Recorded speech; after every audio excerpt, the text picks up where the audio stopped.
Billy, are you going to get out of that bed? Do you know what time it is? Of course I know what time it is. I'm staying in bed for a bit longer because it's Baggy hi-fi time. Bloody kids these days.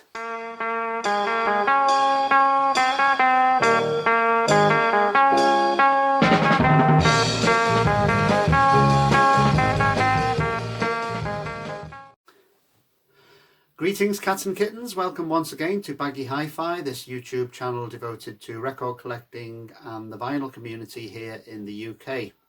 This latest episode is a follow-up really to a recent Baggy Hi-Fi episode where I spoke about some 70s albums which I haven't previously owned, which I picked up in some local used vinyl stores, and I've continued buying locally in those two shops and also a couple of charity shops. And what I'm trying to do is fill holes in my collection and also explore some 70s artists, usually well-known artists, which I've sort of maybe ignored in the past, and I'm trying to, as I say, learn a bit more about them and see if I like them or not.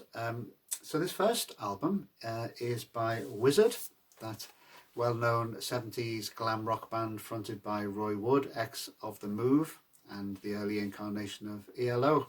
This is their second album, which I just bought a couple of days ago, and it's sort of a concept album. It's called Wizzard Introducing Eddie and the Falcons, and it's Roy Wood's tribute really to late 50s, early 60s rock and roll. And the sleeve is this lovely monochrome sleeve, is a tribute to that era with these sort of fake photos of this imaginary band Eddie and the Falcons, and the nice gingham tablecloth which you'd probably find in an early 60s diner, complete with food stains and fag packets as well. So this is there always was a 50s element in Wizzard's music. You know, there's that Phil Spector, very full Phil Spector sound, and Roy Wood playing millions of instruments, and this is in that vein, but it's very, very enjoyable. Interesting to see there's a credit to Custard Pie's DLT. Now, people of a certain age will remember that DLT was Dave Lee Travis, the hairy cornflake, and apparently when Wizzard appeared on one a programme of Top of the Pops, they threw a custard pie in DLT's face. This was meant to be by Roy Wood and Wizzard a double album. This was going to be Eddie and the Falcons was going to be the sort of 1950s style record, and the other one was going to be more of a experimental jazz rock album. But when the label Harvest heard these tracks, they said, please can we put this one out, and it was fairly successful, but I think a single off this wasn't much of a hit. So yeah, that jazz rock album that they recorded wasn't released until a long time later, and it was under the title of Main Street, which I'm yet to hear, but I've heard it's very, very idiosyncratic and wacky. And talking of wacky, I picked up recently another solo album by Roy Wood. So this is one where he plays all his own instruments, as he did on his first solo album, Boulders. This one's called Mustard. And not only did Roy record all the instruments and sing himself, but he also provided the self-portraits, the cartoons on the cover. As you might expect, very eccentric, much more of a proper album than Boulders, though, which seemed to be sort of a series of vignettes. It must have been a very busy period for Roy Wood, you know, the sort of mid-70s, early to mid-70s, because he was recording under the name Wizzard and also putting out solo albums as well. In a way, I kind of think of him as a sort of English Todd Rundgren, you know, very much a studio artist. He even plays bagpipes on this one. Yeah, the music just flows from his fingers. He just obviously had so many ideas, and this is a strong one. Mustard, very English album from 1975. Now, I mentioned in the other 70s album video Paul McCartney, and I seem sort of reassessing Paul McCartney and very much enjoying Paul McCartney's solo work and also some Wings albums. Probably because I really got into his first two solo albums, McCartney and Ram, which I really class as masterpieces really, and I think he probably got a lot of unfair press in the early 70s because people were just expecting amazing things from him, you know, after the Beatles broke up. So I mentioned those first 2 solo albums, and then the third album he put out after the breakup of the Beatles was the first album by Wings, which is called Wildlife, and it was issued in 1971, and didn't really get good critical or commercial success. Nice yellow inner sleeve here, and I like the labels on this one as well, because probably one of Linda's photos, photo of Linda, and on the other label Paul there with a red star on his face. I think this album's been reassessed by lots of people really, because it may not be banned on the run, but it does contain some really good songs. Especially I really like the song Tomorrow, and also there's an attempt at reconciliation in song by Paul to John Lennon, the song Dear Friend. Enjoying this one. It's nice to have a copy. Wings, Wildlife. Now the slight connection here between the Wings record and the next one I'm going to show is Denny Laine, who used to be in the Moody Blues, and he was the guitarist in Wings. And I've come across lots of people on the VC talking about the Moody Blues and saying, you know, their early 70s albums, you really should get them, you should check them out. And I've even had friends saying, you know, if you like early, so late 60s, early 70s prog before it went too technical and too synthesizer dominated, you'll probably like the Moody Blues. So I thought, well, a safe bet would be to get a best of, and I just got this recently for a £5, which I think was a bargain, and it's a double album called This Is the Moody Blues, and you can see it's a selection from their first 7 albums. Well, I did know some of these songs. I knew Question, and of course Nights in White Satin, a few others as well. Where's the one I really like? Yeah, it should be on here somewhere. Anyway, Legend of a Mind, I like that one. So yeah, I'm going to give them a go. Very melodic, obviously. Quite a lot of mellotron on these songs, which always goes down well with me. So I'll let you know what I think. But yeah, quite new to me, the Moody Blues. And as I say, the whole project really of buying a lot of these 70s albums is to not only fill the holes in my collection, but also to maybe discover some artists which I've neglected in the past. Another artist which I mentioned in the previous 70s video was Rod Stewart, and I was sort of amazed at myself that I bought an album by Rod Stewart. You know, I'll probably be buying maybe even an Elton John record next. So this is the follow-up to Every Picture Tells a Story. This is Never a Dull Moment, which has a very elaborate sleeve, very vintage looking, almost looks like an old engraving which has been hand tinted. Always liked this cover, but never knew the album. It's a trifold,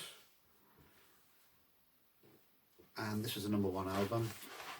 Features the tracks You Wear It Well, and also some covers of Bob Dylan and Jimi Hendrix. A lot of the songs are written by Rod Stewart and Ronnie Wood of the Faces, and I think the Faces, as ever, seem to appear playing on these Rod Stewart solo albums. Quite hard to distinguish between a Faces album and a Rod Stewart solo album at this stage. This may be the last album I buy by Rod, because I think he rapidly went downhill. I may be wrong, but anyway, I did enjoy this. Always like You Wear It Well, and I quite like that sort of folky sound that he was pursuing at the time. So there you are, on the Mercury label. We're going to take a commercial break now. See you after the break. You look happy, Paul. I'm very happy. I've got beer and it's Baggy Hi-Fi time. On with this selection of 70s slabs, we come to Bebop Deluxe, a band which I've spoken about before on Baggy Hi-Fi, and this is a live album which I picked up this week. Live in the Air Age. It was the only live album which was released during the band's existence, and it's nice to hear them play live in this sort of stripped down style, because their Bebop Deluxe's studio albums, I think, are, you know, very highly produced. There they are. This is only £6. I didn't realise until I looked closer that this was originally a 2-record set that had the live album and also a 7-inch single, which was included, including extra tracks. And I believe that the CD version, which I don't have, has those tracks on it. So maybe one day I'll track down a copy of this, which does have the 7-inch single. But nevertheless, very enjoyable. Some of these tracks give Bill Nelson the opportunity to stretch out with the guitar solos, which probably at the time in the 70s would have been described as incendiary. Sticking with Bill Nelson, towards the end of Bebop Deluxe's career, he was wanting to go into more of an electronic new wavy direction, perhaps a little bit more experimental, and the Bebop Deluxe's final album, Drastic Plastic, is in that direction, and this one follows sort of seamlessly, really, even though Bill decided to disband Bebop Deluxe. It's very similar, and I believe that Bebop Deluxe fans consider this album, Bill Nelson's Red Noise, Sound on Sound from 1979, to really be a continuation of Bebop Deluxe, even though it is much more new wavy. I mean, look at Bill there. He changed his hairstyle, and he's sucking in his cheeks there and looking alienated as he poses against a swimming bath wall or something similar. But yeah, I'm not taking the mickey, because this is a really enjoyable album of its time. Just listen to these song titles: Stop, Go, Stop, Don't Touch Me, I'm Electric, A Better Home in the Phantom Zone, Substitute Flesh. A lot of influence of J.G. Ballard, I would say, you know, alienation and how things might be in the future as we imagined in the 70s. Yeah, really enjoyable. After this, Bill Nelson went solo and he continued to make lots and lots of recordings. But this reminded me a little bit of early XTC, because they had a similar sort of new wavy stop, go, start, herky jerky sound. Very much of its time, but very enjoyable. And continuing in that vein, the first album by Ultravox. Ultravox, when they had the exclamation mark at the beginning of their name. This is their first album from 1977, when John Fox was the guiding force and the main singer. There he is on the back there, surrounded by TV sets, which look like the ones we used to have at school. Yeah, more sort of very serious alienation going on here. Apparently John Fox said that he wanted to live without emotions, and there's a song on here, I think it's on this one, yeah, called I Want to Be a Machine. It's on Island, on the Blue Island label. Produced by Brian Eno, would you believe? And the production job that Brian Eno went on to immediately following this, was David Bowie's Low. Well, this is not in the league of Low, of course, what could be, but it's nevertheless a great piece of music of its time.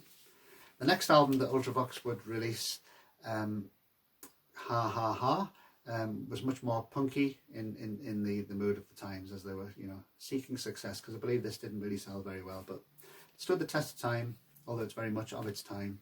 First album by Ultravox, self-titled with the exclamation mark, which I believe was a tribute to krautrock bands like Noi, who also had a exclamation mark at the end of their band name. And finally, I bought this yesterday. Been going through a bit of a phase of listening to The Who, and discovering some of their 70s albums and discovering that they are pretty good. This one came out in 1974, and it's a compilation of odds and sods, and it's called Odds and Sods, but this is a really nice copy, because I think it's an American copy, although it does mention track records, but this is on MCA, and it has this cut-out sleeve, and you see the black and white photo behind the colour photo. I've always liked this sleeve, this sort of collage-y sleeve, but it's nice to have this one with the die cut. It also features a poster.